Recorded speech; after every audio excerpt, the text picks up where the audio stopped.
Edit করে দেই না। গতকালকে ক্লাসে ছিল? হ্যাঁ নিশ্চয়, বলতে এদের মানে অনুরোধে ঠেকি গিলতে গিলতে তো আমার অবস্থা শেষ।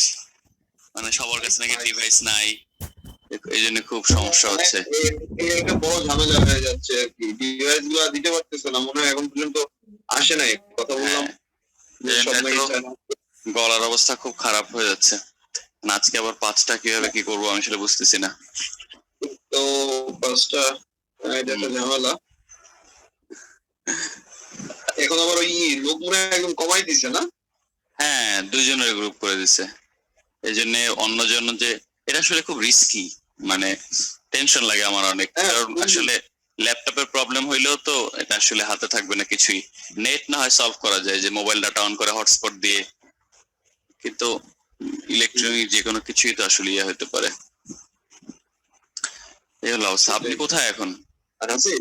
হ্যাঁ আমি বাসায় আছি মোহাম্মদপুর। আজকে লেকচার তো ধরো ভার্সিটির জন্য। হ্যাঁ হ্যাঁ হ্যাঁ হ্যাঁ ওই জন্য ওটা তুমি ওই প্যাটার্নই দিও, আবার 19-এর মতো টাইনো না। হ্যাঁ না না, ডোন্ট ওয়ারি, অসুবিধা নেই।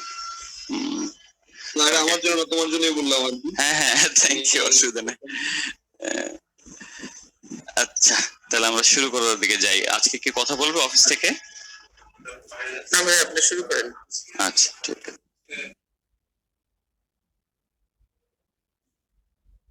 আচ্ছা আসিফ, আমি একটু ওদের ইচ্ছে শিওর। গুড মর্নিং সবাই, আশা করি ভালো আছো। তোমাদের বায়োলজি ক্লাস আজকে মানে লেকচার 2। আমার এখানে আমরা 2জন আছি, আমি ডক্টর সজীব এবং doctor Hasib. Dhaka medical Hasib Salimullah medical college থেকে পাশ করছে। তো আমি আসলে যে জন্য বললাম, তোমরা যারা পার্টিসিপেট করবা ক্লাসে, তারা kindly Q and answer option, মানে অপশন যেটা আছে সেখানে ভাইয়া ভালো শোনা যাচ্ছে না, বা শীট কবে পাবো, বা টপিকস এর বাইরে অন্য কোনো টপিকস এর কোশ্চেন এগুলো করবা না। হ্যাঁ, এগুলো যদি করো তাহলে আমাদের অ্যান্সার দিতে সমস্যা হয়। দেখা যাবে যে অনেক গুরুত্বপূর্ণ প্রশ্নে অ্যান্সার দেওয়া যাবে না যদি তোমরা এইভাবে করো আর কি। তোমরা অলরেডি অনেক লেকচার করে ফেলছো, মানে অ্যাটলিস্ট একটা বা 2টা লেকচার করছো, তারপর এই ভুলগুলা করো আর কি। আর এমনি যে কথাবার্তা যেগুলা, এগুলা চ্যাট বক্সে বলবা। কোশ্চেন এন্ড অ্যান্সার অপশন যেটা আছে এখানে মোটামুটি শুধু টপিক রিলেটেড কথাবার্তা বলবা। আর এখানে তোমাদের হাসিব ভাইয়া যখন স্ক্রিন শেয়ার করে পড়া শুরু করবে, সেখানে খেয়াল রাখবা, তোমরা যেহেতু ভার্সিটির জন্য ট্রাই করতেছো বা ভার্সিটি ফোকাস থাকবে, তো সেই ক্ষেত্রে আমরা আসলে বায়োলজিটাকে মানে খুব ডিটেলসে পড়াটা প্রেফার করি না। কারণ ভার্সিটি কোশ্চেন গুলো সুপারফিশিয়াল বেশি হয়। তারপরও যে টপিক গুলো তোমাদের ভাইয়া এখানে আলোচনা করবে ওইগুলোই বেসিক্যালি ফোকাস করে পড়াশোনা করবে। ওকে, আর কাইন্ডলি তোমরা কোশ্চেন এন্ড অ্যান্সার যে অপশনটা আছে সেখানে অবান্তর বা একদম খুব বেশি সিম্পল কোশ্চেন করবা না, তাহলে সেটা ডিসমিস করে দেওয়া হবে অথবা ডিলেট করে দেওয়া হবে। ধন্যবাদ। আচ্ছা আসিফ, শুরু করো। ওকে, থ্যাংক ইউ সজীব ভাই।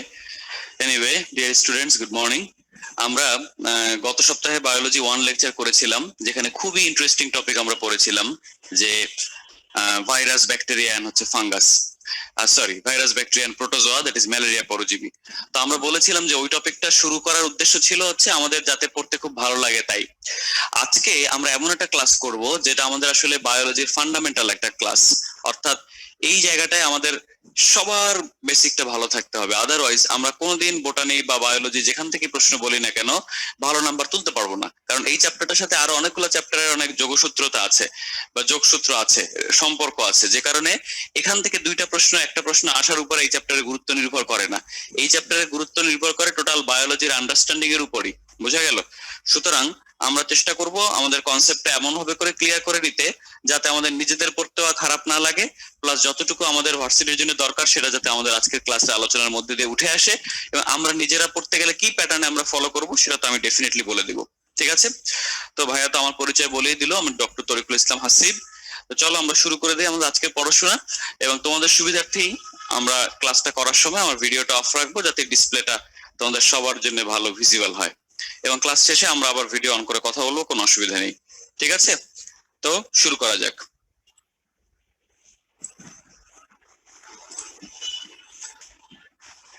আমরা আমাদের আজকে বায়োলজি 2nd লেকচার, বাট আমাদের আজকে লেকচার হচ্ছে চ্যাপ্টার 1। ওকে, প্রথম চ্যাপ্টারটা আমরা আজকে পড়া শুরু করব। তো আমরা যেটা এতক্ষণ ধরে বলছিলাম যে আমাদের আজকে পড়ার বিষয় হচ্ছে কোষ, সেল বা কোষ। এখন কোষ পড়তে গেলে আমাদের নানান ধরনের চিন্তা মাথায় আসে যে ভাইয়া এই চ্যাপ্টারে এত বিজ্ঞানের নাম, এত সাল, আমার পক্ষে এগুলো কোনোভাবেই সম্ভব না। আমি বলি কি, আমরা আজকের স্লাইডে যে বিজ্ঞানের নামগুলো উল্লেখ করব, হ্যাঁ, আমরা আজকের স্লাইডে যে সালগুলো উল্লেখ করব, তোমার ধরে নিতে হবে এই সালগুলো এবং এই নামগুলো খুব ইম্পর্টেন্ট। তো তুমি এর বাইরে খুব বেশি কিছু না পড়লেও বড় কোনো সমস্যায় পড়বা না। ওকে, তাইলে তোমার আগে স্থির হইতে হবে যে এই চ্যাপ্টারটা আসলে বুঝে পড়া সম্ভব এবং এই চ্যাপ্টারটাও আসলে নিয়ন্ত্রণের বাইরে থাকবে, ব্যাপারটা এমন না। ক্লিয়ার? তাহলে আমরা শুরু করি। সেল শব্দটার নামকরণ যিনি করছেন তাকে বলা হয় রবার্ট হুক। এই রবার্ট হুক নামটা তোমার জন্য ভেরি ভেরি ইম্পর্টেন্ট এবং এই 1665 সালটাও খুব ইম্পর্টেন্ট। উনি সেল নামকরণ করছেন। সেলের বাংলা হচ্ছে প্রকোষ্ঠ। ব্যাপারটা হচ্ছে কি, এই যে প্রিজন সেল বলি না আমরা, কয়েদিরা যেখানে থাকে, তো দেখা যায় যে রবার্ট হুক দেখলেন যে একটা টিস্যুর মধ্যে কোষগুলো এরকম একটা প্রকোষ্ঠের মতো হয়ে গেছে, সেখান থেকে উনি নাম করছেন সেল। এবং উনি এই ধারণাটা যে বইয়ে প্রথম লিখছেন সেই বইয়ের নাম মাইক্রোগ্রাফিয়া। এটা পরীক্ষায় খুব আসে যে রবার্ট হুকের লেখা বইয়ের নাম কি, ভার্সিটি পরীক্ষায় বেশি আসে। ঠিক আছে, তাহলে মাইক্রোগ্রাফিয়ার নাম আমরা সবসময় মনে রাখবো। এর সাথে রবার্ট হুককে বলা হয় কোষবিদ্যার জনক। আমরা কোষবিদ্যার ইংরেজি নামটা মনে রাখবো, সাইটোলজি। হ্যাঁ, যদি বলা হয় সাইটোলজির জনককে, আমরা বলবো রবার্ট হুক। কিন্তু এই শব্দের মধ্যে যদি আধুনিক শব্দটা ঢুকে যায়, কোষবিদের আধুনিক জনককে, তখন আমরা বলবো Carl P Swanson. Carl P Swanson. যদিও এটা আসার সম্ভাবনা খুবই কম। আমাদের মনে রাখতে হবে কোষবিদ্যার জনককে, সাইটোলজির জনককে, সেটা হচ্ছে রবার্ট হুক। ওকে, আচ্ছা, এখন চলে আসো, আমরা কিছু কিছু ইনফরমেশন আমাদের জানতেই হয়। এটা পরীক্ষার জন্য ইম্পর্টেন্ট বলতে তোমার নিজেরও অনেক বেশি ভালো লাগবে এটা শুনলে। ব্যাপারটা কি, আমরা প্রত্যেকে কিন্তু এই ডিম ব্যাপারটার সাথে পরিচিত। ছোটবেলা থেকে বাবা বলতো ডিম খাও, মা বলতো ডিম খাও, এখনো অনেকের সকাল শুরু হয় ডিম খেয়ে, তাই না? তো ডিম কিন্তু আমাদের জন্য খুবই উপকারী একটা জিনিস। তো এই ডিম যে আস্ত একটা কোষ, এই ব্যাপারে কিন্তু আমরা অনেকেই হয়তো কখনো খেয়াল করি নাই যে ডিমটা এত ভিজিবল একটা জিনিস, সেটা আবার একটা কোষ। আবার এরকম অনেক জিনিস আমরা আমাদের চারপাশে পাই, পাটের আঁশ, তাই না, যেটা একটা কোষ। পেঁয়াজের মধ্যে আমরা অনেকগুলা কোষ দেখতে পারি, অর্থাৎ পুরো পেঁয়াজটাই হচ্ছে কয়েকটা কোষের সমন্বয়। পেঁয়াজের ফালি বা এর মধ্যে একটা ফাইবার, এগুলো একটা কোষ। তাহলে আমরা আমরা খালি চোখেও কিন্তু অনেক কোষ দেখি। তো তুমি যত ডিম দেখছো তার মধ্যে জগতে সবচেয়ে বড় ডিম হচ্ছে উট পাখির ডিম। তুমি যদি গুগল সার্চ করো অস্ট্রিচ এগ, দেখবা বিশাল সাইজের একটা ডিম, বুঝছো? এই একটা ডিম 17 × 12.5 সেন্টিমিটার, তার মানে ডায়ামিটার। চিন্তা করো কত বড়। তো আমরা প্রকৃতিতে সবচেয়ে বড় কোষ কোনটা পাই? উট পাখির ডিম। তেমনি সবচেয়ে ছোট কোষ হচ্ছে মাইকোপ্লাজমা। এটা একটা ব্যাকটেরিয়া, বুঝছো? আমরা গত ক্লাসে কিন্তু বলছিলাম যে ব্যাকটেরিয়া কিন্তু আদিকোষী এবং ব্যাকটেরিয়ার কোষ প্রাচীর থাকবে, কিন্তু মাইকোপ্লাজমা এমন এমন একটা ব্যাকটেরিয়া যার কোষ প্রাচীর থাকে না। এই কথাটা বলে দিলাম, এটা যাতে মনে থাকে। এবং ওকে কিভাবে মনে রাখবা? সে মানুষের নিউমোনিয়া করে। ওকে, তাহলে প্লুরো নিউমোনিয়া লাইক অর্গানিজম ভুলে গেলে অসুবিধা নাই, কিন্তু মাইকোপ্লাজমা যে নিউমোনিয়া করে এ কথা তোমার মনে থাকলেই হবে। এবং এটা একটা কোষ প্রাচীর বিহীন ব্যাকটেরিয়া। ঠিক আছে, এটাই সবচেয়ে ছোট কোষ। অন্যদিকে নিউরন হচ্ছে মানুষের দেহে সবচেয়ে লম্বা কোষ। ঠিক আছে, সবচেয়ে লম্বা কোষ 1.37 মিটার লম্বা। এটা কিন্তু অনেক বড়। তা তুমি এখন আমাকে বলো তো যে মানুষের দেহে সবচেয়ে ছোট কোষ কোনটা? তোমাকে যদি জিজ্ঞেস করা হয়, বলো সবচেয়ে ছোট কোষ কোনটা? উত্তর হবে প্লাটিলেট। এখন প্লাটিলেট বা অনুচক্রিকা এটা এতই ক্ষুদ্র যে অনেকে এটাকে কোষ বলতেই চান না, যে এর কোনো নিউক্লিয়াস নাই, এটা এত ছোট্ট জিনিস, অনেক ফাংশন সে করতে পারে না, এটা কোষ না। যদি অনুচক্রিকা না বলো তাহলে বলতে হবে স্পার্ম। ওকে, শুক্রাণু। কিন্তু স্পার্ম কিন্তু অনুচক্রিকার চেয়ে বড়। এই জন্য আমরা বলছি যে সত্যিকার অর্থে মানুষের দেহের সবচেয়ে ছোট কোষ হচ্ছে অনুচক্রিকা। ঠিক আছে, তাহলে আমরা অনেক কিছু শিখে ফেললাম এই চ্যাপ্টার থেকে, এই পেজ থেকে। সবচেয়ে ছোট কোষ কোনটা? আমরা বলছি অনুচক্রিকা, সবচেয়ে ছোট কোষ। ঠিক আছে, ওকে। এবার চলে আসো কোষ তত্ত্ব। খুব বেশি ইম্পর্টেন্ট না, কিন্তু এই বিজ্ঞানী দুজনের নাম খুব পরীক্ষায় আসে, যে স্লেইডেন এবং সোয়ান, এদেরকে বলা হয় কোষ তত্ত্বের জনক এবং দুজনেই জার্মান বিজ্ঞানী। ওকে, তোমরা কি বলছে? কোষ তত্ত্বে যা বলা হয়েছে তাই আমরা ছোটবেলা থেকে পড়ছি। কোষের ডেফিনেশন পড়ছি না? জীবদেহের গঠন ও কাজের এককে কোষ বলে। হ্যাঁ, তাই। দেখো, গাঠনিক, শারীরবৃত্তিক, সাংগঠনিক একক, প্রত্যেক লাইনের শেষে একটা একক পাবা। জীব কোষ হলো জীবনের মৌলিক একক। কোষ হচ্ছে বংশগতির একক, সর্বপ্রকার জীবী এক বা একাধিক কোষ দ্বারা গঠিত। দেখো আমরা গত ক্লাসে যখন বললাম যে ভাইরাসের কোনো কোষ নাই, তখন কিন্তু আমরা বারবার বলছি সে কোনো প্রাণী বা জীব হইতে পারে না, কারণ জীব বা প্রাণী হইতে হলে ন্যূনতম একটা হলেও কোষ থাকতে হয়, এবং সব ধরনের কোষ আগের কোষ থেকে সৃষ্টি হওয়া, তাই না? তুমি সৃষ্টি হয়েছে তোমার বাবা মায়ের শুক্রাণু ডিম্বাণু মিলনের ফলে তৈরি হওয়া জাইগোট থেকে, তাই না? তাহলে শুক্রাণু আর ডিম্বাণু কি আগের কোষ না এখানে? তো একইভাবে আমাদের আমাদের শুক্রাণু এবং ডিম্বাণুর মিলনের ফলে। সুতরাং ব্যাপারটা হচ্ছে এরকম, সবসময় নতুন কোষ আসবে, আগের কোষের বিভাজনের ফলে সৃষ্টি হয়ে আসবে। ঠিক আছে, এখন প্রথম কোষ থেকে আসছে সেটার জন্য হয়তো তোমাকে প্রাণী জগতের বা পৃথিবীর উৎপত্তি চলে যেতে হবে, তাই না?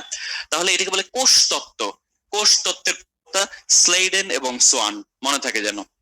এখন চলে আসো কোষের প্রকারভেদ। খুবই ইম্পর্টেন্ট এই পেজটা, আমি একটা স্টার দিয়ে রাখলাম এখানে। হ্যাঁ, দেখো, শারীরবৃত্তীয় কাজের ভিত্তিতে দেহকোষ, জনন কোষ, এবং আমরা মনে রাখবো দেহকোষ উচ্চ শ্রেণীতে দেহকোষ অলওয়েজ ডিপ্লয়েড, জনন কোষ অলওয়েজ হ্যাপ্লয়েড।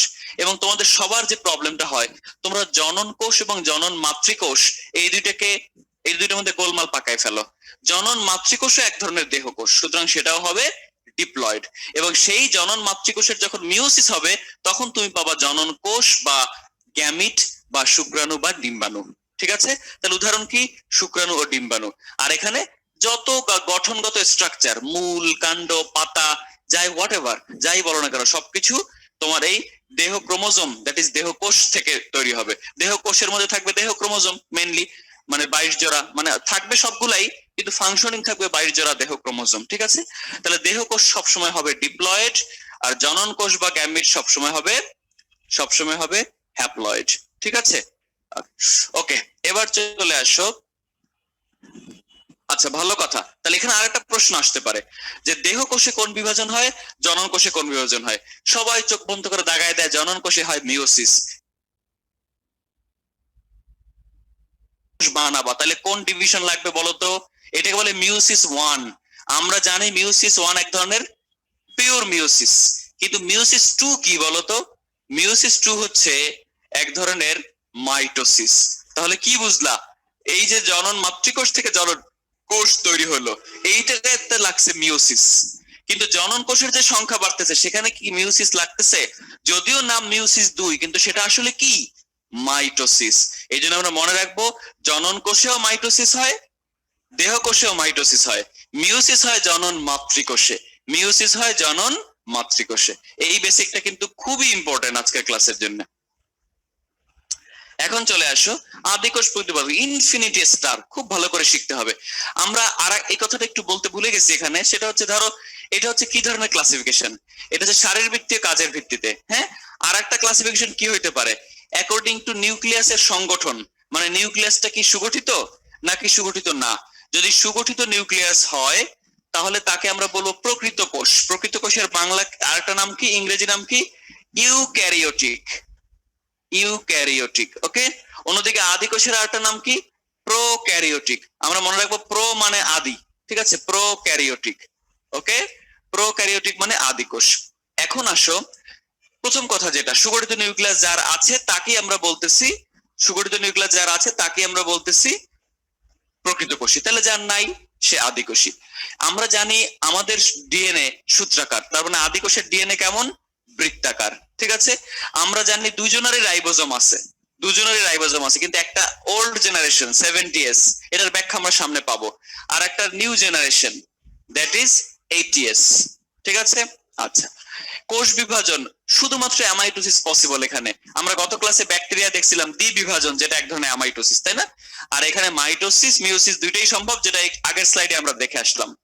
শ্বসন, এখানে মাইটোকন্ড্রিয়া নাই, কারণ কি? যার সুগঠিত নিউক্লিয়াস নাই তার সাইটোপ্লাজমে গুরুত্বপূর্ণ অঙ্গাণুও নাই, সুতরাং মাইটোকন্ড্রিয়া না থাকলে অবাধ শ্বসন ছাড়া আর কোনো শ্বসন সম্ভব না। কিন্তু এখানে সবাধ শ্বসন হবে কারণ তার মাইটোকন্ড্রিয়া আছে। এই পার্থক্য তুমি খুব ভালো করে শিখে রাখলা, এবং এটা তোমার ম্যাক্সিমাম ভর্তি পরীক্ষায় আসবে। ওকে, আচ্ছা। এখন চলে আসো একটা আদর্শ উদ্ভিদ কোষের গঠনে কি কি পাওয়া যাবে। Very important another slide. ঠিক আছে, তো আমরা এখান থেকে অনেক জিনিস শিখবো, কিন্তু আমাদের বেসিক কয়েকটা জিনিস মাথায় সেট করে ফেলতে হবে, যেটা আমাদের ভবিষ্যতে অনেক সুবিধা করে দিবে। যেমন ধরো কোষ ঝিল্লি, সাইটোপ্লাজম, নিউক্লিয়াস, এই তিনটা জিনিসকে বলা হয় একটা কোষের সজীব বস্তু। আর এই তিনটা সজীব বস্তুকে একসাথে বলা হয় প্রোটোপ্লাজম। কি বলা হয়? প্রোটোপ্লাজম। তাহলে প্রোটোপ্লাজম বললে তার মধ্যে কোষ ঝিল্লি আসবে, সাইটোপ্লাজম আসবে, নিউক্লিয়াস আসবে। ঠিক আছে? আচ্ছা, এখন হতে জড় বস্তু মানে কি? জড় বস্তু মানে কোষ প্রাচীর, জড় বস্তু মানে কোষ প্রাচীর এবং কোষের মধ্যের কিছু জড় বস্তু। কোষ প্রাচীর একটু পরে আমরা ডিটেলস পড়বো। তাহলে এখন আমাদের কি পড়তে হবে? কোষের মধ্যের জড় বস্তু, যেটা পরীক্ষার জন্য ইম্পর্টেন্ট। তো এর মধ্যে তিনটা জিনিস আমরা পাই: বর্জ্য পদার্থ, নিঃসৃত পদার্থ, সঞ্চিত পদার্থ। এখন দেখো, সঞ্চিত পদার্থ মুখস্থ করার জন্য তোমাদের কোনো সময় ব্যয় করা উচিত না, বিকজ আমরাও যে তিনটা মেইন খাবার খাই, গাছও সেরকম তিনটা মেইন জিনিস জমা করে। দেখো, কার্বোহাইড্রেট, প্রোটিন, লিপিড, তাই না? তাহলে শর্করা, আমিষ আর হচ্ছে স্নেহ, এই তিন ধরনের জিনিস গাছ, আমাদের মতো গাছও তিন ধরনের জিনিস জমা করতে পারে। তাহলে কার্বোহাইড্রেট, প্রোটিন এবং লিপিড। ওকে, এরপরে কি শিখবো? নিঃসৃত পদার্থ। এখানে 4 নম্বর একটা পয়েন্ট আমি অ্যাড করে দেই, সেটা হচ্ছে হরমোন। তাহলে আমরা কি কি শিখলাম? Enzyme, nectar, pigment, hormone. Pigment মানে রঞ্জক, হরমোন তো হরমোন, নেকটার মানে মধু। ঠিক আছে, মধু। তাহলে এটা একটা সূত্র দিয়ে মনে রাখবা, সেটা হচ্ছে এনএপি। দেখো, আমি তোমাকে সূত্রটা লিখে দিলাম, এনএপি। এটা দিয়ে কি কি হইলো? Enzyme, nectar, pigment, hormone. দেখছো, 4টা নামই হয়ে গেছে। তাহলে নিঃসৃত মানে কি? গাছ থেকে এগুলো নিঃসৃত হবে, রিলিজ হবে। তুমি যদি তোমার বাড়ির চারপাশে গাছের দিকে তাকাও, কোনো না কোনো গাছ থেকে কেমন এক ধরনের জিনিস বের হয়ে আসতেছে, তাই না? আঠার মতো, জেলির মতো, আবার আলকাত্রার মতো, এগুলো হচ্ছে তাদের বর্জ্য পদার্থ। আর একটা গাছ থেকে নর্মালি কি কি জিনিস নিঃসৃত হয়, সেগুলো হচ্ছে নিঃসৃত পদার্থ। যেমন আমরা ছোটবেলা থেকেই দেখছি যে কলার মোচা বা অন্য অনেক জিনিসে মধু পাওয়া যায়, সুতরাং নেকটার গ্রন্থি থেকে মধু নিঃসৃত হয়। আবার বিভিন্ন জায়গা থেকে এনজাইম নিঃসৃত না হলে তাদের কাজকর্ম তো ঠিক মতো চলবে না। আবার পাতার মধ্যে রঞ্জক নিঃসৃত না হলে পাতার রং আসবে না, তাই না? এগুলো হচ্ছে নিঃসৃত পদার্থ, এনএপি। আর বর্জ্য পদার্থ আমরা যে নামগুলা বলবো এখন, সেগুলোই হচ্ছে ওর মধ্যে থাকে। ওই যে আলকাত্রার মতো জিনিস বা জেলির মতো জিনিস বা পিতল রঙের অনেক জিনিস বের হয়ে আসতে থাকে না, খুব শক্ত হয়। তাহলে রেজিন, ট্যানিন, গাম, ল্যাটেক্স, অ্যালকালয়েড, জৈব অ্যাসিড, উদাই তেল, খনিজ ক্রিস্টাল। সহজ জিনিস কি? নির্জীব বস্তুর মধ্যে নিঃসৃত আর সঞ্চিত তুমি জানো, এর বাইরে যেগুলো, এগুলো হচ্ছে বর্জ্য। আমরা যেমন মানুষের কিডনি পড়ার সময় আমরা পড়ি না, ইউরিয়া, ইউরিক অ্যাসিড, ক্রিয়েটিনিন, এগুলো রিলিজ হয় প্রস্রাবের সাথে। তো একইভাবে উদ্ভিদের তো আর রেচনতন্ত্র নাই বা কিডনি নাই, এই জন্য তার সারা শরীরের যে কোনো জায়গা থেকে এগুলো রিলিজ হতে পারে। রেজিন, ট্যানিন, গাম, ল্যাটেক্স, অ্যালকালয়েড, জৈব অ্যাসিড, উদাই তেল, খনিজ ক্রিস্টাল। তাহলে জড় বস্তুর অংশের আলোচনা আমরা শেষ করলাম, এটা কিন্তু খুবই ইম্পর্টেন্ট। এবার চলে আসো, কোষ ঝিল্লি আমরা একটু পরে পড়বো। সাইটোপ্লাজম। সাইটোপ্লাজমের মধ্যে ম্যাট্রিক্স থাকে, অঙ্গাণু থাকে। এই অঙ্গাণুর থেকে পরীক্ষায় প্রশ্ন আসবেই। কিরকম প্রশ্ন আসবে? ঝিল্লিবদ্ধ অঙ্গাণু কোনটা, ঝিল্লিবিহীন অঙ্গাণু কোনটা। তাহলে আমরা মনে রাখবো, আমি তোমাকে যে সাজেশন দেই, আমার সেই স্টুডেন্ট সময় থেকে আমি এটা ফলো করতাম, সেটা হচ্ছে ঝিল্লিবিহীন অঙ্গাণুগুলো আমি মনে রাখতাম। কারণ কি জানো? ঝিল্লিবদ্ধের মধ্যে যে নামগুলো আছে, এগুলো ম্যাক্সিমাম আমাদের পরিচিত। দেখো, মাইটোকন্ড্রিয়া আমরা জানি, তার কিন্তু ডাবল লেয়ারের একটা পর্দা আছে বাইরে। এন্ডোপ্লাজমিক রেটিকুলাম আমরা চিনি, লাইসোজোম চিনি, গোলগি বডি চিনি, প্লাস্টিডও চিনি। সুতরাং এটা আমাদের শিখলে আমরা দুইটাই পারবো। কিরকম? দেখো, এর মধ্যে একটা নাম আছে তুমি যেটা কখনো শোনো নাই, সেটা হচ্ছে প্রোটিয়েজম। প্রোটিয়েজম শব্দটা শুনলে মনে হবে এর মধ্যে প্রোটিন প্রোটিন একটা ব্যাপার আছে। তো এটা কি জিনিস জানো? এটা হচ্ছে তোমার কোষের মধ্যে যদি অতিরিক্ত কোনো প্রোটিন তৈরি হয়, যেগুলো কোনো কাজে লাগবে না, সেগুলোকে সে নষ্ট করে দেয়, বুঝছো? প্রোটিয়েজম। তো এটা যেহেতু একটা উচ্চ পর্যায়ের জিনিস, এই জন্য তোমাদের বইয়ে এটা ডিটেলস নাই, শুধু নামটা আছে। কিন্তু সূত্রের জন্য আমরা এই শব্দটাকে ব্যবহার করব। ঝিল্লিবিহীন অঙ্গাণু মনে রাখার সূত্র কিভাবে মনে রাখবা? দেখো, খুবই সহজ একটা সূত্র আমি তোমাকে লিখে দিচ্ছি। সেটা হচ্ছে প্রোটিয়েজম ই সেরা মামা।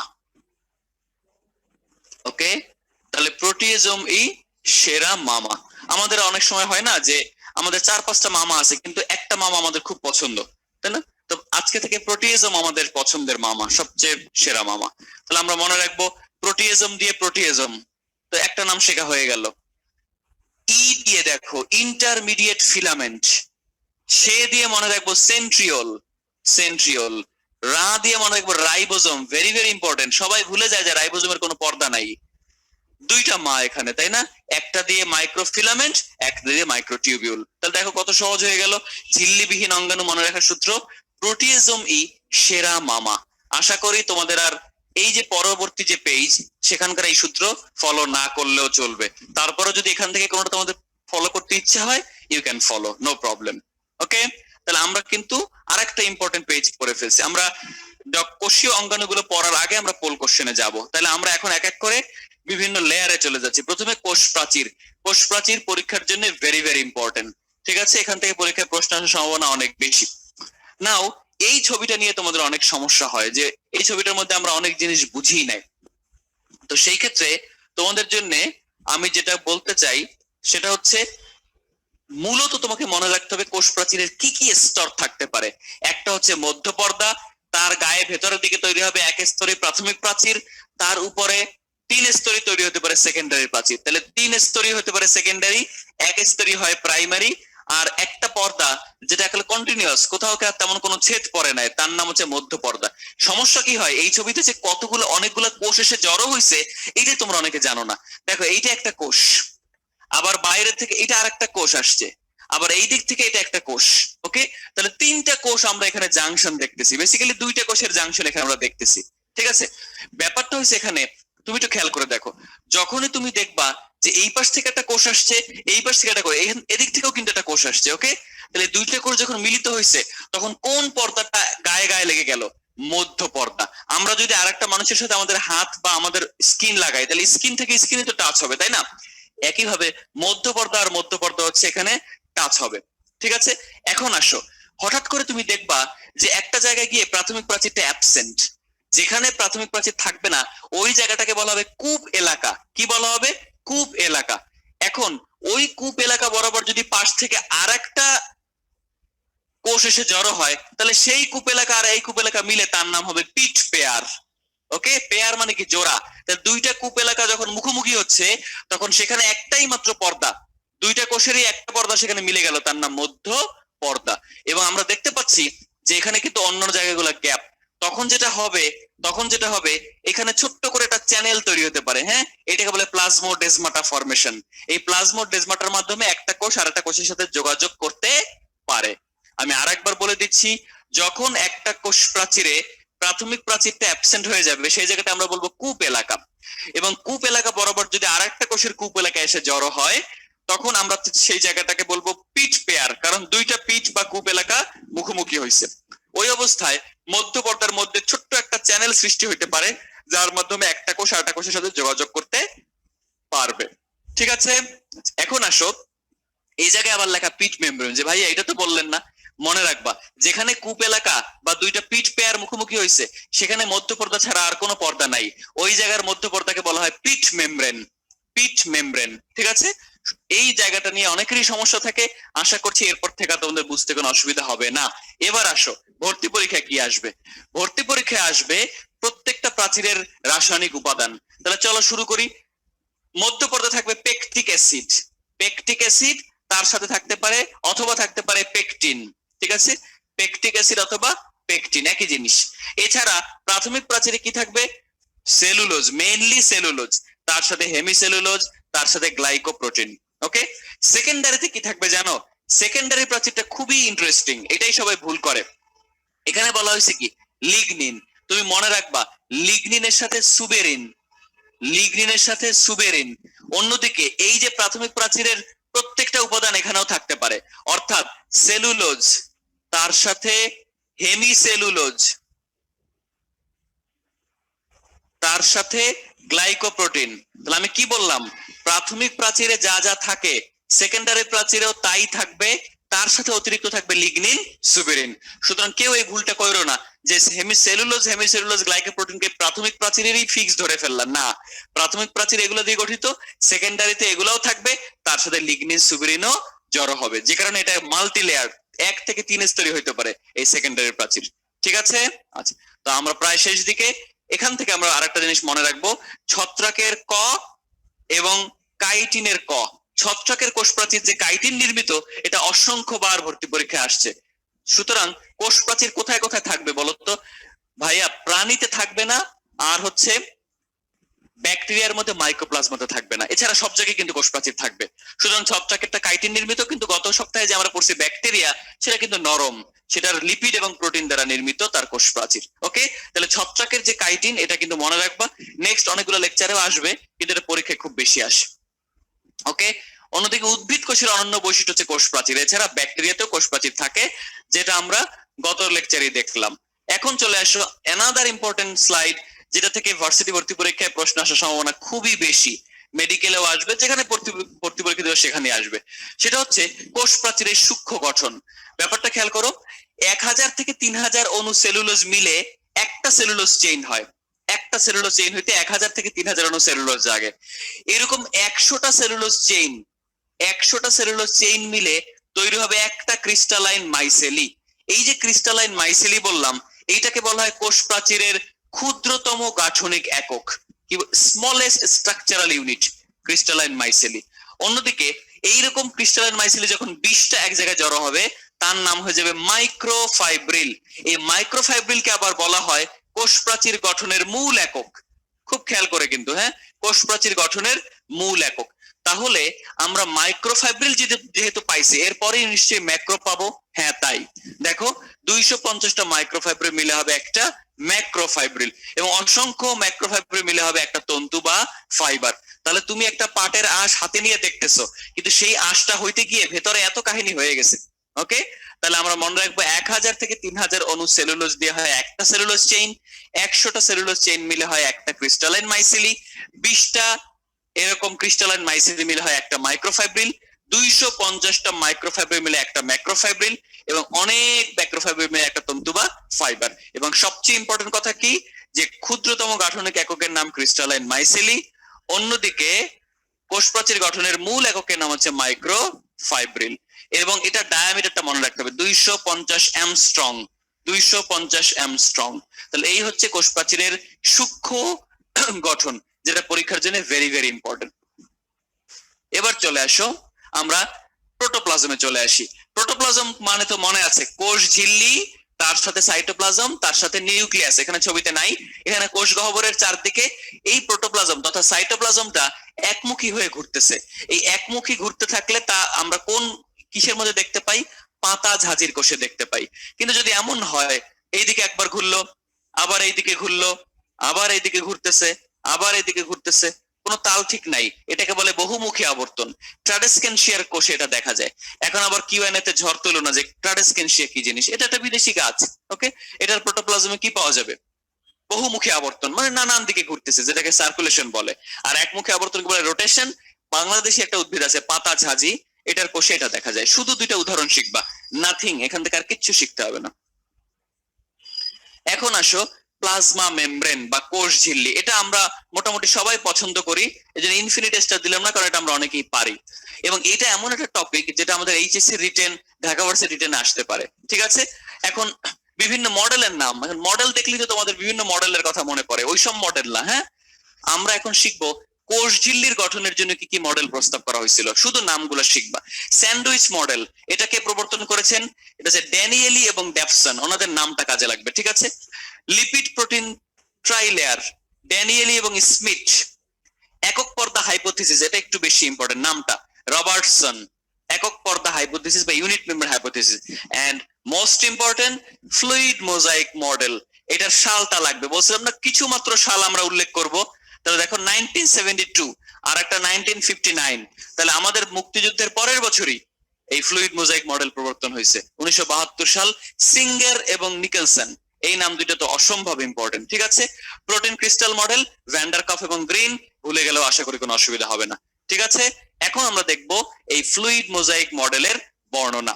খেয়াল করে দেখো, ফ্লুইড মোজাইক মডেল অনুসারে আমাদের মেইনলি মনে রাখতে হবে চারটা জিনিস এখানে থাকে। কয়টা জিনিস? চারটা। নাম্বার 1, দেখো এইটা একটা ফসফোলিপিড লেয়ার, এইটা একটা ফসফোলিপিড লেয়ার, এই জন্য আমরা বলছি ফসফোলিপিড বাইলেয়ার অথবা লিপিড বাইলেয়ার। ঠিক আছে, তাহলে দ্বিস্তরী লিপিড, সোজা কথা, দ্বিস্তরী লিপিড, এটা আমরা 1 নম্বরে পাইলাম। এরপরে আমরা পাচ্ছি প্রোটিন, দেখো এটাকে বলে পেরিফেরাল প্রোটিন, এটাকে বলে অন্তর্নিহিত প্রোটিন, এটাকে বলে লিপিড সম্পৃক্ত প্রোটিন। দেখছো, তাহলে আমরা 3 রকমের প্রোটিন তোমাকে এখানে দেখাইলাম। তাহলে আলটিমেটলি প্রোটিন একটা ইম্পর্টেন্ট কম্পোনেন্ট। ঠিক আছে, এছাড়া আমরা জানি যে প্রোটিনের উপরে কার্বোহাইড্রেট জড়ো হলে তার নাম গ্লাইকোপ্রোটিন, লিপিডের উপরে কার্বোহাইড্রেট জড়ো হলে তার নাম গ্লাইকোলিপিড। তাহলে এই দুই ধরনের কার্বোহাইড্রেটকে একসাথে বলা হয় গ্লাইকোক্যালিক্স। ওকে, তাহলে আমরা মনে রাখবো গ্লাইকোপ্রোটিন এবং গ্লাইকোলিপিডকে একসাথে আমরা কি বলছি? গ্লাইকোক্যালিক্স। আর কি বাকি রইলো? কোলেস্টেরল। কোলেস্টেরল, ঠিক আছে। তাহলে এই চারটা জিনিস, ফসফোলিপিড বাইলেয়ার, 3 রকম প্রোটিন, গ্লাইকোক্যালিক্স এবং কোলেস্টেরল, এই চারটা জিনিসকে বলা হয় ফ্লুইড মোজাইক মডেল অনুসারে কোষ ঝিল্লির গঠনে প্রধান চারটা উপাদান। ঠিক আছে, এটা পরীক্ষায় আসবে।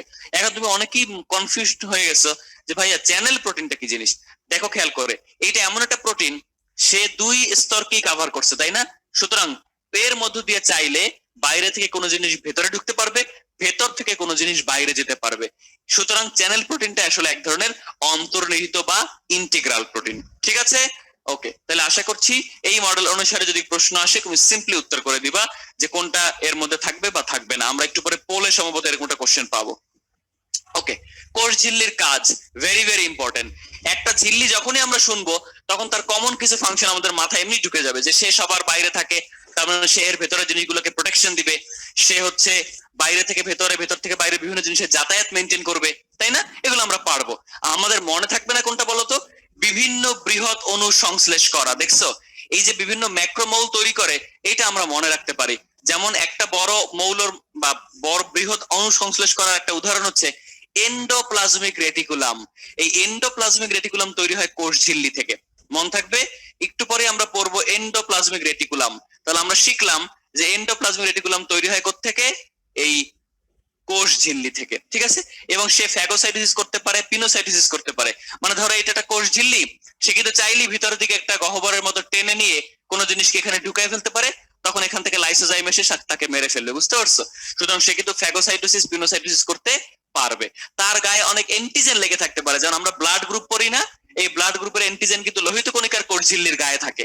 সুতরাং কোষ ঝিল্লির গায়ে অ্যান্টিজেন লেগে থাকতে পারে। এই যে দেখো, এটাই আমরা এখানে উল্লেখ করছি, এটাই হচ্ছে এই অ্যান্টিজেন। দেখো এবিও ব্লাড গ্রুপ অ্যান্টিজেন এখানে থাকে।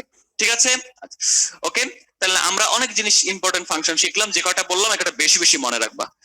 আচ্ছা, এখন চলে আসো, আমরা পোল কোশ্চেনে যাব। অঙ্গাণুগুলো পড়ার আগে আমরা আমাদের পোলে চলে যাব। তাহলে তোমাদের জন্য প্রথম পোল আমি লঞ্চ করছি, তোমরা সবাই প্রশ্নটাকে সুন্দর করে পড়বা, তারপরে উত্তর দিবা। দেখো তোমাদের ডিসপ্লেতে এখন পোল দেখা যাচ্ছে।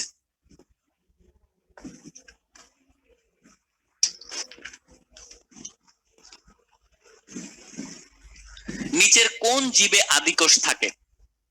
তার মানে আমরা ব্রায়োফাইট যারা আনসার করছে তারা জানেই না ব্রায়োফাইট কি। ব্রায়োফাইট মানে হচ্ছে মস। মস তো দেখতে মখমলের মতো সবুজ, তাই না? তো নিশ্চয়ই এটা প্রকৃতকোষী। ছত্রাক এটাও প্রকৃতকোষী। শৈবাল প্রকৃত। উত্তর হবে কি? কেবলমাত্র ব্যাকটেরিয়া। তাহলে এটা তোমাদের কিন্তু সবার পারা উচিত ছিল। তারপরে অনেক ভালো পারছো, অলমোস্ট 90%। ঠিক আছে, তোমরা রেজাল্টটা দেখে নিলা। আমরা আমাদের নেক্সট অংশে যাই।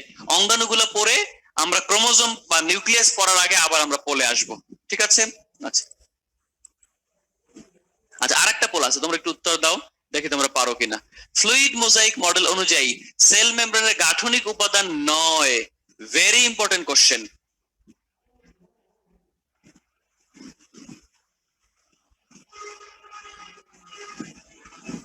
আমরা দেখতে পাচ্ছি অলমোস্ট 90% স্টুডেন্ট কারেক্ট আনসার করছে।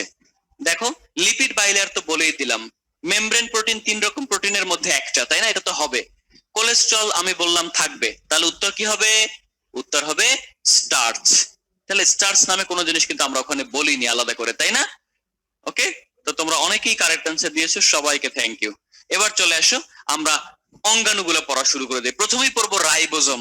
আমি প্রত্যেকটা অঙ্গাণু পড়ার শুরুতেই এর অন্য নাম কি আছে সেটা বলে দিব, যেটা তোমাকে অনেক বেশি হেল্প করবে। রাইবোজোমকে কি বলা হয়? কোষের প্রোটিন ফ্যাক্টরি। কোষের প্রোটিন ফ্যাক্টরি বলা হয়। সুতরাং আমরা মনে রাখবো রাইবোজোমের ডাক নাম হচ্ছে কোষের প্রোটিন ফ্যাক্টরি। তাহলে কোষের মধ্যে বসে সে শুধু প্রোটিনই বানাবে। কেমন? এটা আবিষ্কারক হচ্ছে ডক্টর আলবার্ট ক্লড।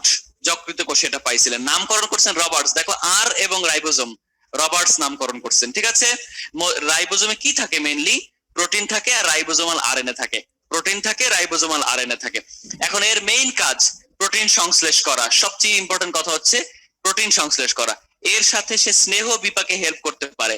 স্নেহ বিপাকে হেল্প করতে পারে, দুইটা মনে রাখবা। একসাথে অনেক রাইবোজোম যা থাকলে তাকে আমরা বলি পলিরাইবোজোম। এটা খুব সহজ জিনিস, পলিরাইবোজোম।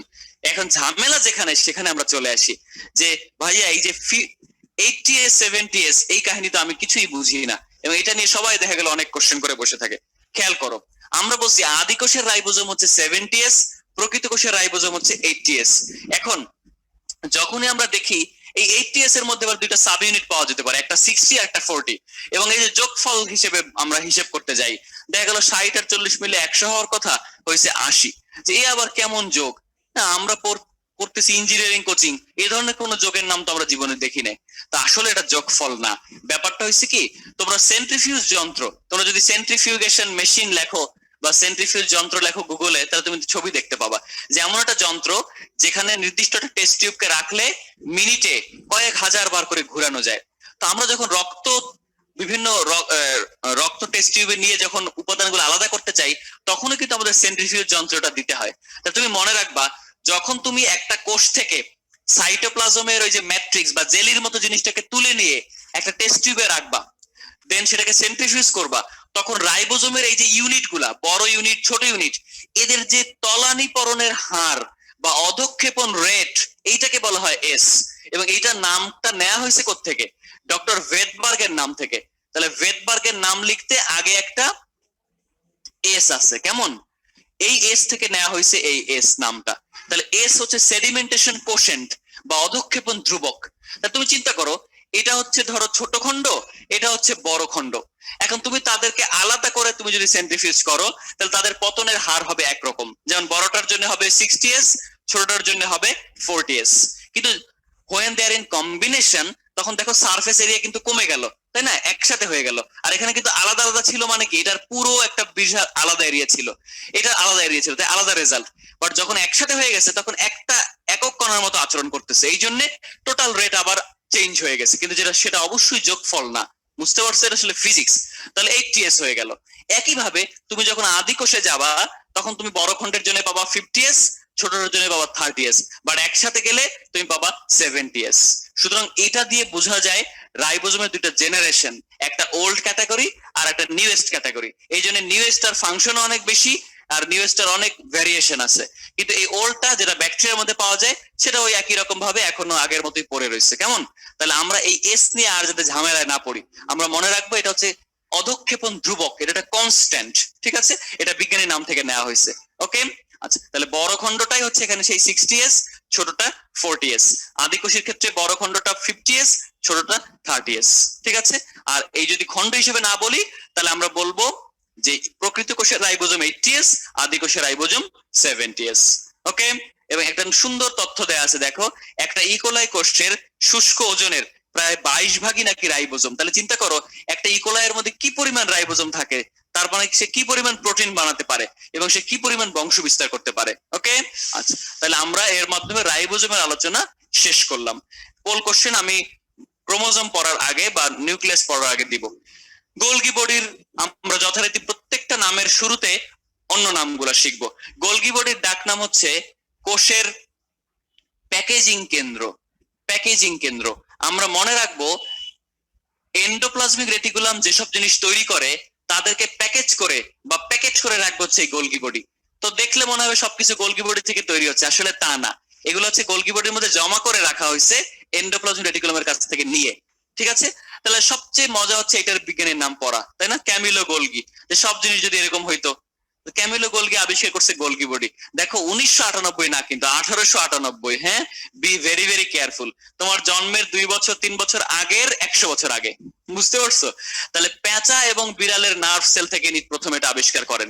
ওকে, এবং এটা কিন্তু এন্ডোপ্লাজমিক রেটিকুলাম থেকে সৃষ্টি হয়। মসৃণ এন্ডোপ্লাজমিক রেটিকুলাম থেকে গোলগি বডি তৈরি হয়, মনে থাকে যেন। এর আবরণীতে 60 ভাগ প্রোটিন পাওয়া যায়, 40 ভাগ লিপিড পাওয়া যায়। এখানে একটা কথা আসে নাই, 40 ভাগ লিপিড হবে এখানে। হ্যাঁ, 40 ভাগ লিপিড, তারপরে হবে fatty acid, vitamin K, carotenoid. দেখো খুব সহজ। কিরকম সহজ? ক্যামিলো গোলগিতে ক, ভিটামিন কে তে ক, ক্যারোটিনয়েড সে ক। আশা করি আর কোনো সমস্যা হবে না যে ভিটামিন কে এবং ক্যারোটিনয়েড কই যেন থাকে, কই যেন থাকে।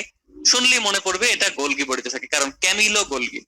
ওকে, গোলগি বডির গঠনে আমরা 3 রকম জিনিস পাইতে পারি: সিস্টার্নি, ভেসিকল, ভ্যাকুওল। তোমার যেটা সবচেয়ে প্রবলেম হবে এই ভ্যাকুওল নিয়ে, কারণ কি জানো? একটু পরে যে আমরা এন্ডোপ্লাজমিক রেটিকুলাম পড়বো, সেখানে ভ্যাকুওলের বদলে থাকে টিউবিউল। তুমি মাথায় সেট করে নাও, সিস্টার্নি, ভেসিকল, ভ্যাকুয়াল, এই তিনটা জিনিস আমরা পাবো গোলগি বডিতে।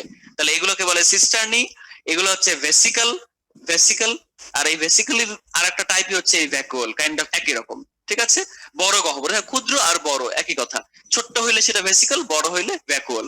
ওকে, তাহলে গোলগি বডি সম্পর্কে আমাদের আরেকটু জানার আছে, আমরা পরের স্লাইডে চলে যাই। সেটা হচ্ছে গোলগি বডির আরো অনেকগুলো নাম আছে। একবার মেডিকেল ভর্তি পরীক্ষা এখান থেকে প্রশ্ন আসছিল, এই যে গোলগি বডি বা ডিকটায়োজম বা ইডিওজম বা লাইপোকন্ড্রিয়া, খেয়াল করছো? লাইপোকন্ড্রিয়া, তাহলে অনেকগুলো নাম কিন্তু এখানে তোমার পরীক্ষার জন্য ইম্পর্টেন্ট। তাহলে ইডিওজম, ডিকটায়োজম, লাইপোকন্ড্রিয়া। এখন আসো গোলগি বডির কাজ, অনেকগুলো জিনিস আমরা এখান থেকে জানবো। দেখো এখানে একটু ক্লারিফাই তোমাকে করে দিই, বলছে লাইসোজোম তৈরি করা, ব্যাপারটা কিন্তু তা না। লাইসোজোমও তৈরি হবে এন্ডোপ্লাজমিক রেটিকুলাম থেকে, কিন্তু এর আসলে সঞ্চয় বা জমা থাকবে হচ্ছে কিসের মধ্যে?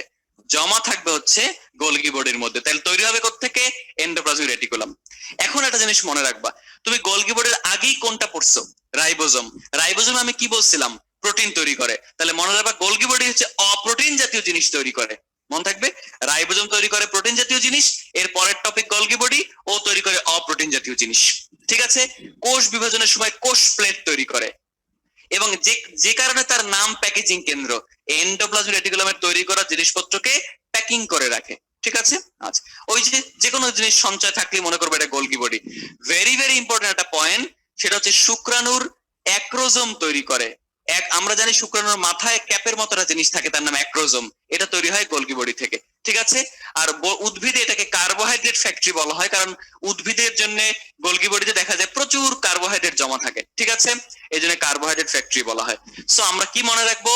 অপ্রোটিন জাতীয় পদার্থ সংশ্লেষ করা এর কাজ, এন্ডোপ্লাজমিক রেটিকুলামের বিভিন্ন জিনিস তৈরি করা, জমা করে রাখা এর কাজ, শুক্রাণুর অ্যাক্রোজোম তৈরি করা এর কাজ। ঠিক আছে, অন্য নাম ডিকটায়োজম, ইডিওজম, লাইপোকন্ড্রিয়া।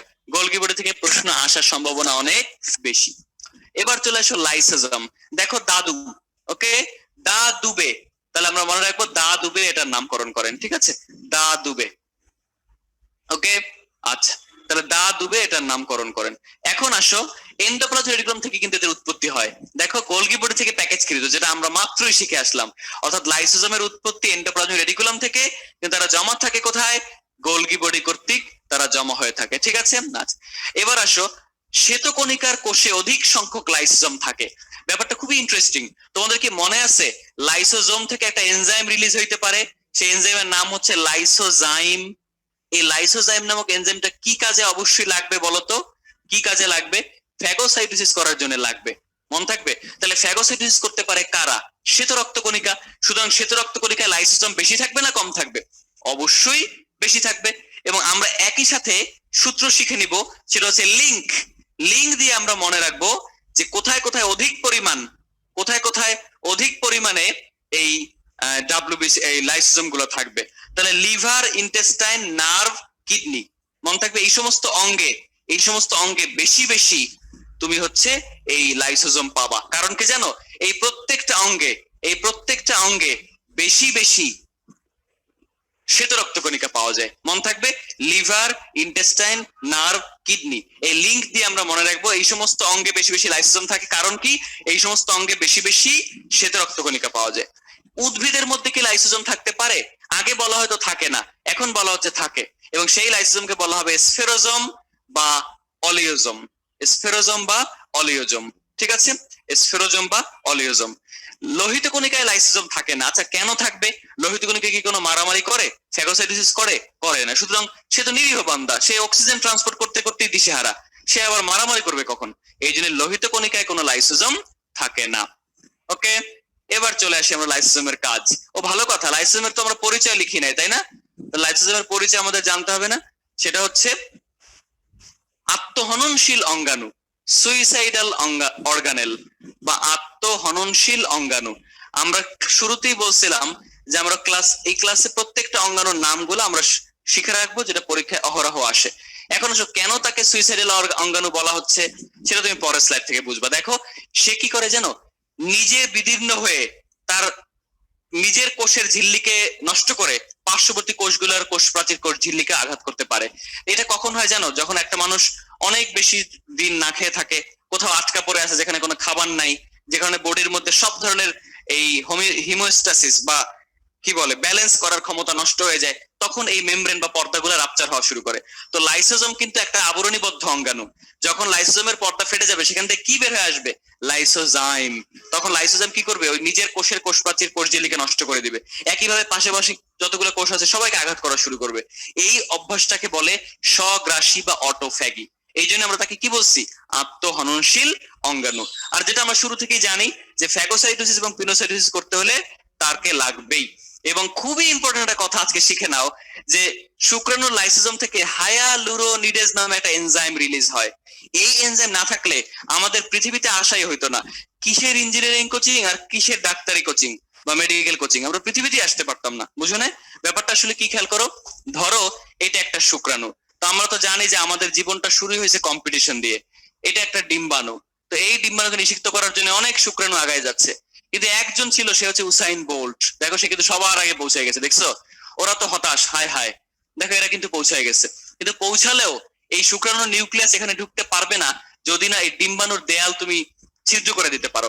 এই ডিম্বাণুর দেয়াল ছিদ্র করার জন্য এই শুক্রাণুর মস্তক থেকে রিলিজ হয়, শুক্রাণুর মস্তক থেকে রিলিজ হয় সেই হায়ালুরোনিডেজ নামক এনজাইম। শুক্রাণুর অ্যাক্রোজোম থেকে সেখানে কি থাকে? লাইসোজোম। সে রিলিজ করে এই হায়ালুরোনিডেজ, যার ফলে এই শুক্রাণুটা এখন এখানে প্রবেশ করতে পারবে নিউক্লিয়াসটা, এবং এখানে কি হওয়া সম্ভব? নিষেক হওয়া সম্ভব। তাহলে চিন্তা করো যে আমাদের উৎপত্তির সাথে যে এনজাইম জড়িত, যে এনজাইমের কাছ থেকে তুমি ঋণী, তার নাম হচ্ছে হায়ালুরোনিডেজ এনজাইম। এই এনজাইম তাহলে কোত্থেকে আসে? লাইসোজোম থেকে রিলিজ হয়। ওকে, তাহলে আমরা আরেকটা ইন্টারেস্টিং টপিক শিখে ফেললাম। নাও আমরা চলে আসছি এন্ডোপ্লাজমিক রেটিকুলাম। এটাকে বলা হয় কোষের পরিবহন তন্ত্র। মনে রাখবা, এটাকে বলা হয় কোষের পরিবহন তন্ত্র। কারণ কি জানো? তুমি দেখো, তাকায় দেখো কত বড় একটা জায়গা, সে পুরো জায়গায় চ্যানেল বা নালীর মতো কাজ করছে। তো এখান থেকে একটা জিনিস নিউক্লিয়াসের ভেতর থেকে সে নিয়ে আসলো, সে সাইটোপ্লাজমে ছেড়ে দিতে পারবে। ওকে, এই জন্য এটাকে বলা হয় কোষের পরিবহন তন্ত্র। আমরা মনে রাখবো এটা দুই রকম। দেখো, যেটার গায়ে সাদা ডট ডট দেখা যায়, এই সাদা ডট গুলো হচ্ছে রাইবোজোম। তাহলে রাইবোজোম যে যেখানে লেগে থাকবে তার নাম অমসৃণ এন্ডোপ্লাজমিক রেটিকুলাম। কারণ রাইবোজোম দানাদার, ওর কারণে নাম হয়ে গেছে রাফ বা অমসৃণ। আর যার গায়ে রাইবোজোম নাই তার নাম মসৃণ এন্ডোপ্লাজমিক রেটিকুলাম। তোমার পরীক্ষার জন্য দুইটার ফাংশন ইম্পর্টেন্ট। তবে সবাই জানে যে অমসৃণের গায়ে যেহেতু রাইবোজোম লেগে থাকে, তাই তার কাজ কি হবে? প্রোটিন তৈরি করা। তাহলে সবার ঝামেলা হয় মসৃণটাতে, আমরা পরের পেজে সেটাতে আসবো। তার আগে আসো, এখানে আবার আরেকজন বিজ্ঞানী ক্লড, রাইবোজোমেও যার নাম পাইছিলাম, উনি এটা আবিষ্কার করছেন। এবং এখানে 15 ধরনের এনজাইম পাওয়া যায় এন্ডোপ্লাজমিক রেটিকুলামে। আচ্ছা, আমি একটা জিনিস তোমাকে তাহলে একটু লিখে দিতে চাই, সেটা হচ্ছে আগের স্লাইডটাতে।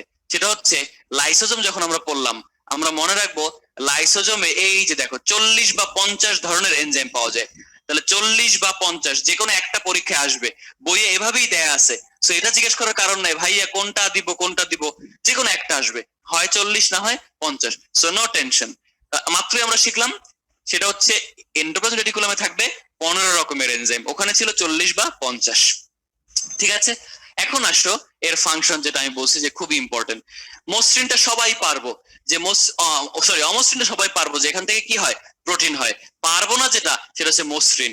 আমরা মনে রাখবো মসৃণ রেটিকুলাম থেকে মেইনলি তৈরি হবে লিপিড এবং কার্বোহাইড্রেট। দেখছো, লিপিড এবং কার্বোহাইড্রেট। ওকে, এর সাথে ভিটামিন সে তৈরি করতে পারবে, এবং অমসৃণের তৈরি করা প্রোটিন থেকে সে কিছু হরমোন বানাইতে পারবে। ঠিক আছে, তাহলে মেইন মনে রাখতে হবে কি? লিপিড এবং গ্লাইকোজেন তথা কার্বোহাইড্রেট। তো মনে রাখবো অমসৃণ থেকে হয় প্রোটিন, মসৃণটা থেকে হবে লিপিড এবং কার্বোহাইড্রেট। তাইলে সহজ হয়ে গেল। ওকে, এবং এটাতে কোষের পরিবহন তন্ত্র বলে, সেটা তো আমরা বলেই দিলাম। ওকে, আচ্ছা, এবার চলে আসো আমরা নেক্সট টপিকে যাই।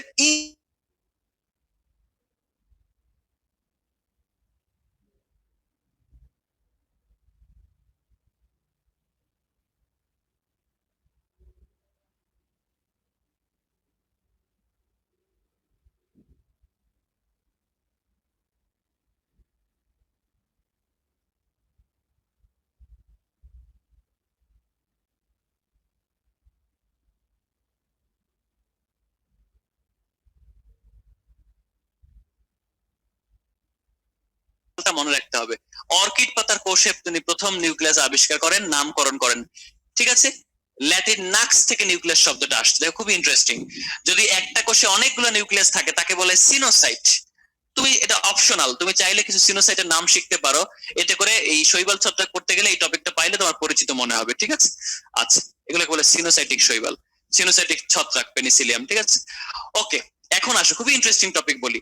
একটা যখনই আমরা কোনো কোষ দেখি, এই যে আমরা একটু আগে ধরো এটা একটা কোষ, আমরা জানি তার মধ্যে অল্প একটু জায়গায় নিউক্লিয়াস দখল করে, তাই না? তাহলে বলা হয়ে থাকে যে মাত্র 10 থেকে 15% জায়গা দখল করে। একজন আছে ব্যতিক্রম, সে কে জানো? শুক্রাণু। তার পুরোটাই মাথা, ওকে? এই মাথাটাই তার নিউক্লিয়াস, এবং মাথাটাই নিউক্লিয়াস, এবং এই লেজটা হচ্ছে তার সাইটোপ্লাজম। তো দেখা গেল যে শুক্রাণুর ক্ষেত্রে 90%ই হচ্ছে নিউক্লিয়াস। এটা যাতে মনে থাকে, একমাত্র ব্যতিক্রমী কোষ যেখানে নিউক্লিয়াসটা সাইটোপ্লাজমের চেয়ে বড়। ওকে, এখন তোমাদের অনেকেরই মনে কোশ্চেন জাগে, ভাইয়া সব কোষই কি নিউক্লিয়াস থাকবে? না, আমরা এই 4টা কোষে নিউক্লিয়াস দেখি না। স্তন্যপায়ীর পরিণত লোহিত কণিকা, স্তন্যপায়ীর অনুচক্রিকা, উদ্ভিদের সিপ কোষ, মানুষের চোখের লেন্স, লেন্সের কোষ। বুঝতে পারছো? এই সমস্ত জায়গায় নিউক্লিয়াস ইউজুয়ালি থাকে না। এদের এদের সবারই কিন্তু এই মোটামুটি কমন উদাহরণ আমাদের পরীক্ষায় সবচেয়ে যদি বেশি আসে তাহলে এই আর পরিণত লোহিত কণিকা বা অনুচক্রিকা থেকে আসতে পারে। সিপ কোষ তো উদ্ভিদের, তাই না? আর আমাদের চোখের লেন্স, এগুলো আমরা মোটামুটি মনে রাখার চেষ্টা করব। নিউক্লিয়াস বিহীন কোষ বা নন নিউক্লিয়েটেড সেল বলি আমরা এদেরকে।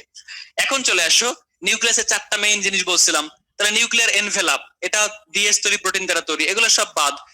মনে রাখবা ক্লাসের একটু আগে যে আমরা নিউক্লিয়াসের ছবিটা দেখলাম, সেখানে কিন্তু আমরা দেখছি এটাকে বলে নিউক্লিয়ার রন্ধ্র, দেখছো? এই এটাকে বলে নিউক্লিয়ার রন্ধ্র বা নিউক্লিয়ার এনভেলাপ, নিউক্লিয়ার পোর। এই নিউক্লিয়ার রন্ধ্রগুলোর ব্যাস কতটুকু, আর এখানে কোনো গার্ড বা প্রতিরক্ষার সৈনিক থাকে কিনা, সেটা পরীক্ষার জন্য ইম্পর্টেন্ট।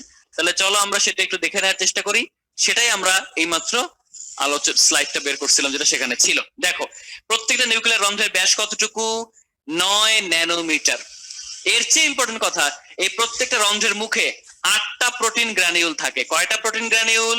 8টা প্রোটিন গ্রানিউল দ্বারা ছিদ্রটি নিয়ন্ত্রিত। নিউক্লিওপ্লাজম তো নিউক্লিওপ্লাজম, সে নিউক্লিয়াসের মধ্যে যা আছে সবকিছুকে ধারণ করে রাখবে, তাই না? কোষের সাইটোপ্লাজমের মতো। আচ্ছা, এখন চলে আসো নিউক্লিওলাস। আমরা মনে রাখবো এর মূল উপাদান হচ্ছে প্রোটিন এবং আরএনএ। নিউক্লিওলাসের মধ্যে মেনলি থাকবে কি? প্রোটিন এবং আরএনএ। অন্যদিকে নিউক্লিয়ার রেটিকুলাম বা ক্রোমাটিনে থাকবে কি? ডিএনএ এবং প্রোটিন। মনে থাকে যেন। প্রোটিন কয় রকম হতে পারে? হিস্টোন, নন হিস্টোন। সবচেয়ে বড় অংশ কি? হিস্টোন, ঠিক আছে? আচ্ছা, এখন আসো ক্রোমাটিন আবার কয় রকম হয়? ক্রোমাটিন হইতে পারে, আমরা ওইদিকে যাব ক্রোমোজোম পড়ার জন্য। তার আগে আমাদের আর 2টা অঙ্গাণু আছে যেটা আমাদের পরীক্ষার জন্য কাজে লাগবে। সেটা হচ্ছে পারক্সিজম আর গ্লাইকোসিজম। এগুলো কিন্তু নিউক্লিয়াসের মধ্যে না, এগুলো সাইটোপ্লাজমেরই, কিন্তু এগুলো পরীক্ষায় আসতে পারে। কিরকম আসতে পারে? আমরা সবাই জানি যে হাইড্রোজেন পারক্সাইড যদি ভাঙি তাহলে সেখানে পাওয়া যাবে পানি এবং অক্সিজেন। এই এই বিক্রিয়ায় ক্যাটালাইজ এনজাইম হচ্ছে প্রভাবক, কারণ ক্যাটালাইজ এনজাইমই কাজটা করাচ্ছে। পারক্সিজম একটা কোষীয় অঙ্গাণু যার মধ্যে ক্যাটালাইজ থাকে। তো এই পারক্সাইড ভেঙে পানি তৈরি করা, এটা আমাদের বিভিন্ন কোষে বিভিন্ন ধরনের বিক্রিয়ায় এটা হয়, ঠিক আছে? তাহলে এটা একটা ইম্পর্টেন্ট অঙ্গাণু। এবার আসো আর একটা জিনিস শিখবো, তার নাম গ্লাইঅক্সিজম। তোমাদের এইটার ব্যাখ্যা শুনলে তোমরা অনেকে অবাক হয়ে যাওয়া, যে এইভাবে তো কখনো ভেবে দেখিনি ভাইয়া। সেটা হচ্ছে বীজের অঙ্কুরোদ্গমকালে আমরা বলছি লিপিড ভেঙে চিনিতে পরিণত হয়। খেয়াল করছো? লিপিড ভেঙে চিনি হয়। তুমি চিন্তা করে দেখো, তোমার পরিচিত যত তেল আছে, তেল মানে হচ্ছে এই যে পলিটিক্যাল নেতাদেরকে যে আমাদের পাতিনেতারা তেল দেয় সেই তেল না, মানে সয়াবিন তেল, সরিষার তেল, তিলের তেল, সূর্যমুখীর তেল, বাদামের তেল, নারকেল তেল, যাই বলি না কেন, তুমি খেয়াল করে দেখবা এগুলো বীজ ভাঙায় তারপর পাওয়া যাচ্ছে, তাই না? তাহলে বীজের মধ্যে যে তেল সঞ্চিত, কেন এরকম রাখা হয়েছে? আমরা ভাঙায় ভাঙায় তেলগুলো ব্যবহার করবো এই জন্যে? না। তুমি খুবই প্র্যাকটিক্যাল একটা এক্সাম্পল নাও যেটা তোমার খুব কাজে লাগবে। সেটা হচ্ছে এই যে এখন আমের সিজন না, সেখানে একটা চারা গজাইছে।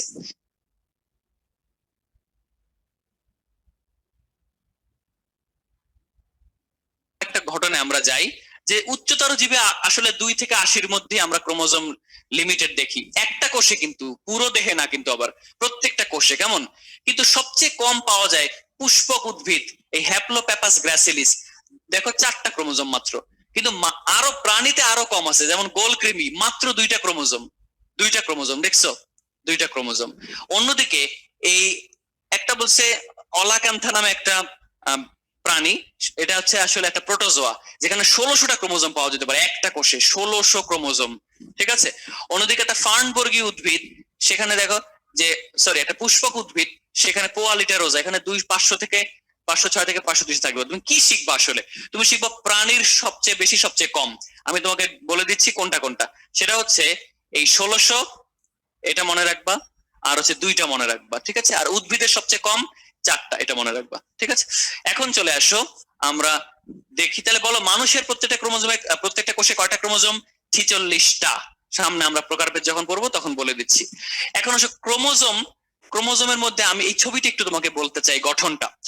অনেকেরই এই গঠনটা অলরেডি অনেক পরীক্ষায় লিখতে হয়েছে, তো সামনেও ঢাকা ইউনিভার্সিটি পরীক্ষা বলো বা অন্যান্য বিভিন্ন ধরনের পরীক্ষা সেখানে আসতে পারে, রিটেনে আসতে পারে, এমসিকিউতে আসতে পারে। তাহলে মনে রাখবা, তুমি এই ছবিতে যে এই পেঁচানো জিনিসগুলো দেখতেছো, এটা হচ্ছে ক্রোমাটিন। আর এই ক্রোমাটিন সমেত এই পুরো অংশটাকে বলা হয় একটা বাহু। আর এই 2টা বাহু একসাথে হচ্ছে একটা ক্রোমাটিড। একইভাবে এখানেও 2টা বাহু, এরা হচ্ছে একসাথে ক্রোমাটিড। তাহলে এই ক্রোমোজোমটা আমরা 2টা ক্রোমাটিড দেখতে পাচ্ছি, কেমন? এবং এই ক্রোমাটিড গুলো যখন এক জায়গায় জড়ো হইলো, তখন একটা কুঞ্চিত জায়গা হইলো, এটার নাম হচ্ছে মুখ্য কুঞ্চন। কি কুঞ্চন? প্রাইমারি কনস্ট্রিকশন বা মুখ্য কুঞ্চন। এবং মুখ্য কুঞ্চনের ভালো নাম হচ্ছে সেন্ট্রোমিয়ার। সেন্ট্রোমিয়ার। ঠিক আছে। এই সেন্ট্রোমিয়ারে কাইনেটেকোর নামে একটা জিনিস থাকে। তোমরা অনেকেই এটা সম্পর্কে জানতে চাও, এই জন্য আমি একটু বলে দিচ্ছি যাতে কিউএনএ তে আবার জিজ্ঞেস করার দরকার না হয়। কি জিনিস সেটা? তোমাদের কি মনে আছে যে কোষ বিভাজনের সময় ক্রোমোজোমরা স্পিন্ডল ফাইবারের সাথে যুক্ত হয়, আর যে সমস্ত স্পিন্ডল ফাইবারের সাথে তারা যুক্ত হয় তাদেরকে আমরা ট্র্যাকশন ফাইবার বলি। তাহলে একটা মাকুতন্তুর সাথে যুক্ত হইতে গেলে ক্রোমোজোমের এই কাইনেটেকর নামক জায়গাটাই যুক্ত হবে। বুঝতে পারছো? আঠার মতো একটা জায়গা। ঠিক আছে। তাহলে এই কাইনেটেকর দিয়েই সেই স্পিন্ডল ফাইবারে যুক্ত হতে পারবে। আচ্ছা, এখন আসো ক্রোমাটিডের মধ্যে দ্বিতীয় যদি কোনো কুঞ্চন পাই, তার নাম হবে গৌণ কুঞ্চন বা সেকেন্ডারি কনস্ট্রিকশন। এই গৌণ কুঞ্চনের পরের যে কোনো জায়গা ক্রোমোজোমের, তার নাম হবে স্যাট বা স্যাটেলাইট। Very very important. গৌণ কুঞ্চনের পরের যে কোনো জায়গার নাম হবে স্যাট বা স্যাটেলাইট। ঠিক আছে। এখন আসো ক্রোমাটিন কয় রকম মনে রাখবা। Heterochromatin, euchromatin. এই যেটা ইউ, সেটা আমি তোমাকে এঁকে দেখাচ্ছি, দেখো ইউ এর মতো ছড়ানো। আর যেটা হেটারো, সেটা তোমাকে এঁকে দেখাচ্ছি, দেখো একেবারে ঘিঞ্জি অবস্থা। তো যেটা এত বেশি কয়েলড, সেটাকে তুমি এই প্যাচ খুলতে খুলতেই তোমার টাইম শেষ, তুমি ডিএনএ অনুলিপন আর করতে পারবে না। কিন্তু যেটা কম প্যাচানো, সেটা খুব সহজেই ডিএনএ অনুলিপন শুরু করতে পারবে। এই জন্য বলা হয় ইউক্রোমাটিন সক্রিয় ডিএনএ ধারণ করে। এই কথাটার মানে হচ্ছে এইটা, যে চাইলেই এই ডিএনএ রা রেপ্লিকেশন করতে পারে, কিন্তু এরা রেপ্লিকেশনে যাইতে পারে না, কারণ তারা এত কুণ্ডলিত যে কুণ্ডলি, যেমন দেখবো অনেকদিন পরে যদি হেডফোন তুমি প্যাচ খুলতে যাও, তোমার মনে হবে হাই হাই এটা শেষ, এটার বডি দিয়ে কাটবো এখন, তাই না?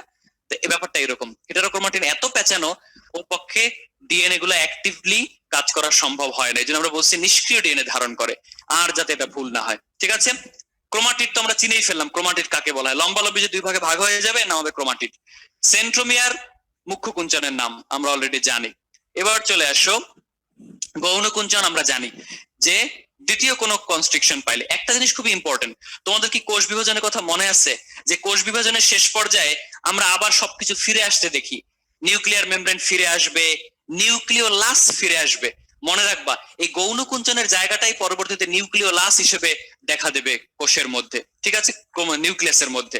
এই জন্য বলা হয় নিউক্লিওলাস পুনর্গঠন অঞ্চল। তাহলে গৌণ কুঞ্চনের একটা নাম কি? নিউক্লিওলাস পুনর্গঠন অঞ্চল। স্যাট বা স্যাটেলাইট তো বললাম। তো এটা মনে রাখবা, ছোলা, আমরা যে রমজানে ইফতার করি না ছোলা দিয়ে, তার 1 নম্বর ক্রোমোজোমে স্যাটেলাইট থাকে। তারপর আমরা কি শিখলাম?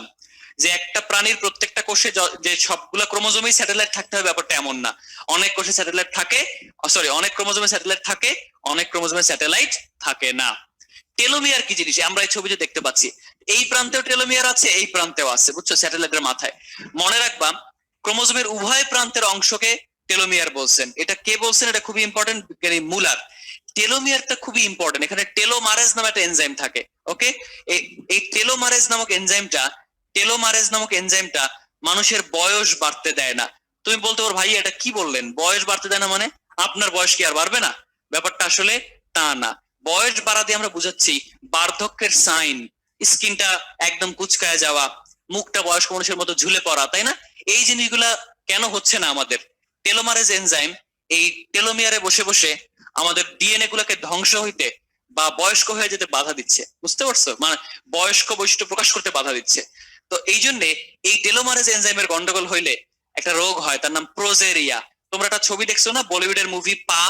এই পা নামের মুভিটা এখান দিয়ে হয়েছিল, যে বাচ্চাটার বয়স 3-4 বছর কিন্তু দেখতে বুড়ো মানুষের মতো, বুঝছো? তাহলে কত ইম্পর্টেন্ট একটা জিনিস এই টেলোমারেজ, যেটা এই টেলোমিয়ারে থাকে, বলা হয়ে থাকে। এই এইচ জি মুলার এটা সম্পর্কে ধারণা দিচ্ছেন, ঠিক আছে? তাহলে জরা রোধ করা মানে কি? ওই যে এইজিং, এইজিং ইফেক্টটা প্রিভেন্ট করা।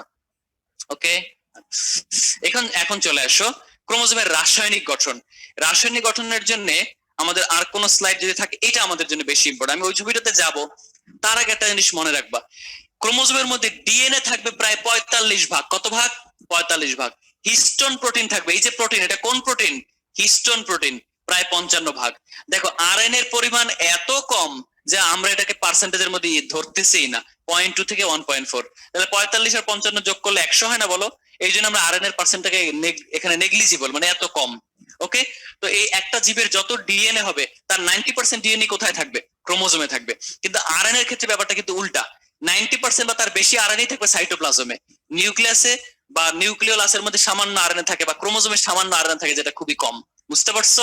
এবার আসো আগের বক্সে, সেটা হচ্ছে আমরা এখান থেকে 4টা জিনিস দেখতে পাচ্ছি রাসায়নিক গঠনে: নিউক্লিক অ্যাসিড, প্রোটিন, ধাতব আয়ন, এনজাইম। আমরা মনে রাখবো নিউক্লিক অ্যাসিড তো ডিএনএ আরএনএ, তাই না? ডিএনএ থাকবে বেশি, আরএনএ থাকবে কম। প্রোটিন দুই রকম, হিস্টোন প্রোটিন, নন হিস্টোন প্রোটিন। তোমার না এই হিস্টোন প্রোটিনের নাম না পড়লেও চলবে, কোনো কাজে লাগবে না, ঠিক আছে? নন হিস্টোন আর হিস্টোন নাম মনে রাখতে হবে। ওকে, তাহলে নন হিস্টোন, হিস্টোন। এখন নন হিস্টোনটা বেসিক্যালি এনজাইম। দেখো প্রায় 500 ধরনের এনজাইম থাকতে পারে।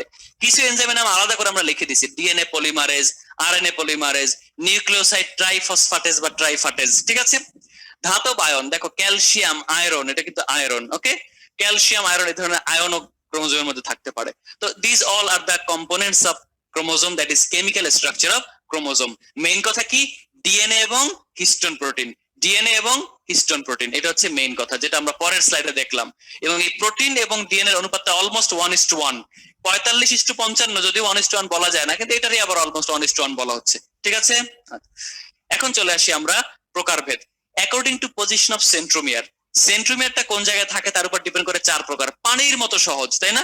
যদি মাঝখানে থাকে মেটাসেন্ট্রিক, একটু পাশে সরে যায় সাবমেটাসেন্ট্রিক, আরো প্রান্তে চলে যায় অ্যাক্রোসেন্ট্রিক, একেবারে লেজের দিকে চলে যায় টেলোসেন্ট্রিক।